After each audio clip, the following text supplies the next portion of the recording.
Hello and welcome back. I want to give a huge thank you to the many of you who checked out my last video, and a special thanks to those of you who supported me in getting over my 100 subscriber milestone. A small but mighty accomplishment, and I thank you so much for your support. I want to thank my new subscribers by sharing a really helpful tool. I use this concept all the time, and sometimes I'll even pull formally from this book called Navigating Polarities. And the concept of polarities. It's really about how do we take something that we're tangling with in our lives, a challenge, something that we're trying to figure out or perhaps move past, and really examining that challenge. And so what we find is that it is very easy to look at things that are extremes and put them against one another. I'm going to use the example of change and stability. Now think about it. Change, that's something new, something that we haven't experienced or done before. Stability, that's something that it's about today, it's about maintaining, it's about keeping the same. And when we look at those two different words, it's easy to think that they're not related to one another. But when we think deeper about what our challenge is, and we think a bit deeper about our context, we begin to see that these two concepts are not at odds with one another. They're actually one of the same spectrum. And so when we can think of both and rather than either or in our challenges, we open up brand new possibilities to take the best qualities or the best uses of change and the best uses of stability to come up with a new way that works for us.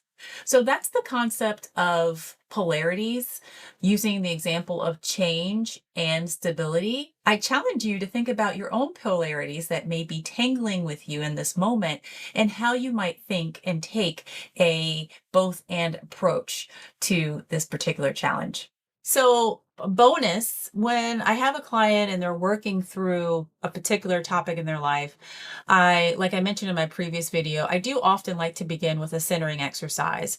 A centering exercise is a great opportunity for the client to take a pause and get into the mindset of openness and possibility that primes them for the insights that they need to help think through their challenges and move through their challenges with better clarity and more decisiveness. And so a lot of times I mentioned I might do some breath work or some guided visualization, and my favorite is a poem. And I don't just pick any random poem. I like to find materials often that are rooted in nature, but I like to find materials that speak to some nugget of what my client is going through. So I want to pick up on the thread of this concept of change and stability as a polarity and invite you into this centering exercise in the event that you might be having your own tangle with this polarity at this time. So I'm going to read a poem by David Whyte, and this poem is The Well of Grief.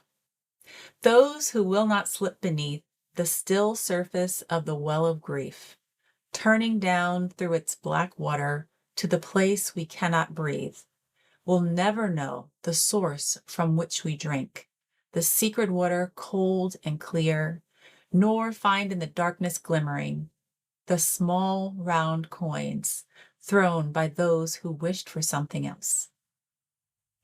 That was Well of Grief by David Whyte. So I'll use that as an opening exercise, and I'll do some visualizations around it as well. But it is using a poem is a great way to take language that we're not necessarily used to consuming, especially within the business sense. And so use language as a beautiful opening to the coaching conversation, which centers on your individual growth, development, clarity, and insight. I'm Sherry Hilly. I am the founder of Change Insight. Thank you again so much for my new subscribers. And if you haven't already subscribed, I welcome you to come along. Until next time.